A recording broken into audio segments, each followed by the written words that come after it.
Mesdames, Mesdemoiselles et Messieurs, nous avons eu l'honneur d'avoir à Parma M. Alain Toussaint, qui est le conseiller du président Gbagbo Laurent.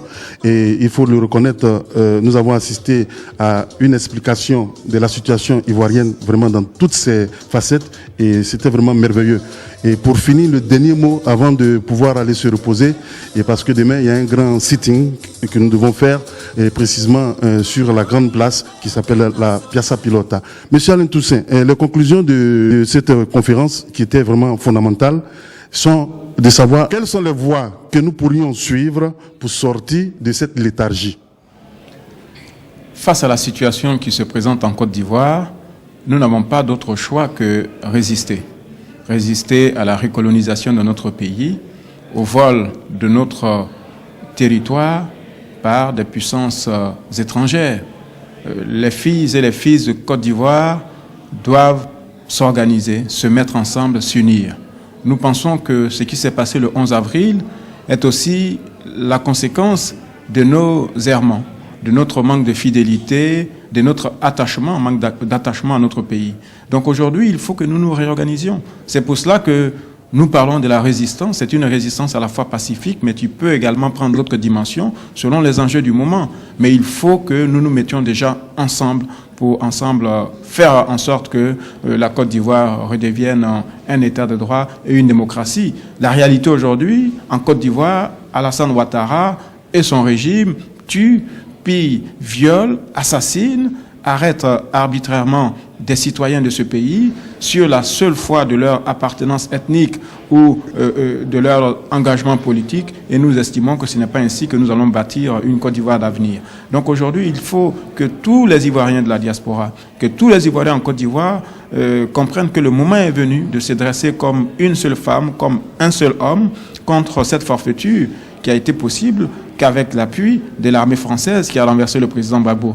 On a pris prétexte des résultats de l'élection présidentielle pourtant remportée par le président Gbagbo pour opérer un coup d'État. Ça a été la loi du plus fort contre le plus faible et finalement c'est la Côte d'Ivoire qui pour l'instant est perdante. Mais nous ne voulons pas que la Côte d'Ivoire demeure perdante, nous devons la relever parce qu'elle est tombée très bas par la faute de M. Ouattara, qui depuis 20 ans n'a cessé d'agresser les pouvoirs successifs dans notre pays, n'a cessé d'organiser des putschs, des tentatives de coup d'État et autres avec l'appui des militaires. M. Ouattara qui n'a cessé d'instrumentaliser la religion à des fins politiciennes, il a cassé la cohésion nationale. Et aujourd'hui, nous devons reconstruire tout cela.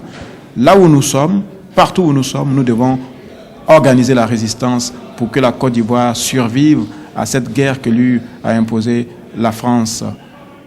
Et la dernière demande, avant de couper, je voudrais savoir, avec actuellement le problème de la CPI, qui a fait de manière à ce qu'aujourd'hui, internationalement, le président Alassane Dramane Ouattara a signé en justice pour avoir eu à faire des génocides depuis 2002 jusqu'à ce jour, génocide et tuerie des Ivoiriens.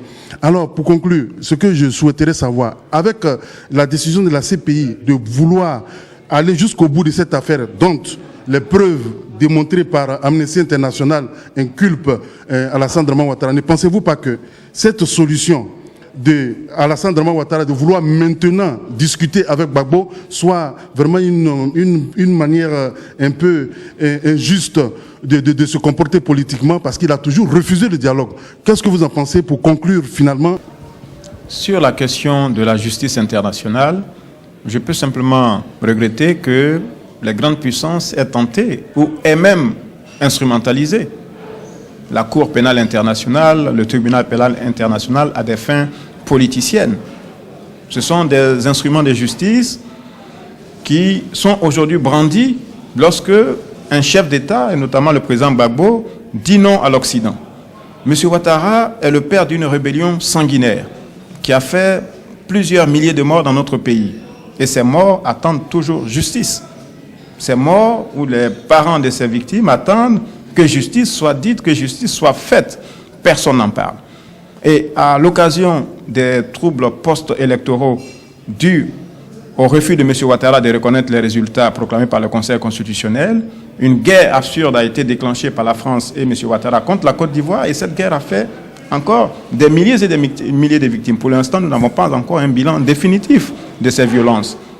Mais nous disons qu'il ne faut pas qu'à la bourse des victimes, les morts imputées à M. Ouattara soient plus cotées que celles imputées au camp Gbagbo. La vie d'un être humain vaut celle d'un autre être humain. Et toutes les victimes ont droit à la justice. Nous regrettons également que ces grandes puissances qui parlent de la Cour pénale internationale et du tribunal pénal international soient eux-mêmes en dehors de toute capacité d'être poursuivis par ces mêmes cours et tribunaux. Parce qu'aujourd'hui, ni la France ni les États-Unis ne peuvent voir leurs ressortissants traîner devant la Cour pénale internationale parce que ces pays ont bénéficié d'un régime d'exception lors de la signature du traité de Rome qui fait qu'aujourd'hui, leurs ressortissants sont intouchables. Alors, cette justice internationale vaudrait-elle seulement pour les pouvoirs africains et pour les ressortissants africains? Nous pensons qu'il faut arrêter cela.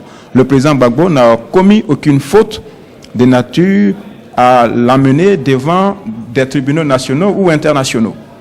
C'est parce qu'il a résisté au complot de la France, des Nations Unies et des États-Unis que l'on veut aujourd'hui, en guise de punition, le traîner coûte que coûte devant les tribunaux internationaux.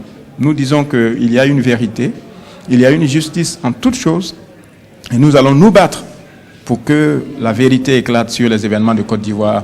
La forfaiture a assez duré. Le monde entier est en train de découvrir chaque jour un pan nouveau de ce complot gigantesque mené par une mafia internationale contre la Côte d'Ivoire et le président Laurent Gbagbo. Et nous savons que les Ivoiriens gagneront cette bataille de l'explication dans laquelle nous nous sommes lancés dans plusieurs pays du monde. Nous savons que s'il devait y avoir des procès, M. Ouattara lui-même n'échapperait pas à la justice nationale ou internationale. Merci M. Alain Toussaint. Et c'était M. Alain Toussaint et Kwame Célestin Mbra en direct de Parma. Merci beaucoup. La lutte continue.